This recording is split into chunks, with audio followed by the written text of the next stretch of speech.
Fala minha galera, beleza? Estou aqui de volta mostrando para vocês um sonzinho que eu fiz aqui, gente, muito básico, duas caixinhas de sons com 4 alto-falantes e aqui no meio eu fiz o meu gabinetezinho aqui, só dou um toque no celular aqui para clarear isto, que nem você está vendo.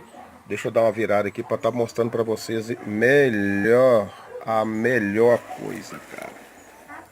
Eu fiz um pique, né, de bateria de notebook para estar soltando energia. Aqui dentro dessa caixa aqui tem uma plaquinha PAN 8610. A galera conhece para soltar o áudio, para soltar aquela amplificador para soltar o som aqui, tá galera?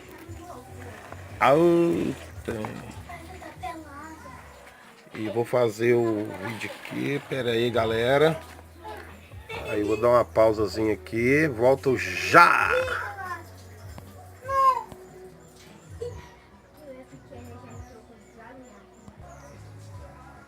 Tô de volta galera, mostrando para vocês o somzinho básico aí. E seguinte, a gente vamos ver, desculpa o barulho do som do vizinho lá, a gente vai ver o funcionamento da máquina aí. E a gente vai deixar as medições aí na descrição do vídeo lá embaixo, lá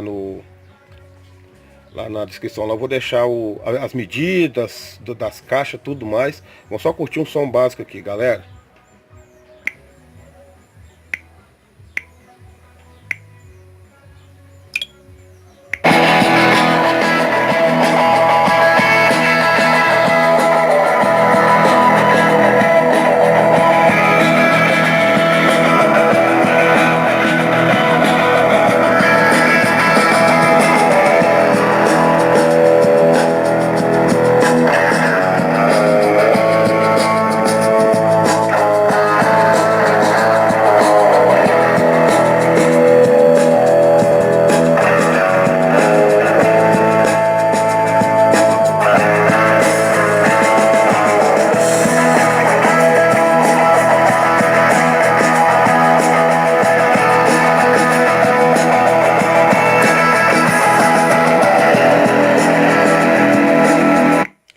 Galera, não se esqueça de se inscrever no canal, deixar seu likezinho e clicar no sininho lá de notificação após que a gente postar vídeos novos, já cai direto para vocês.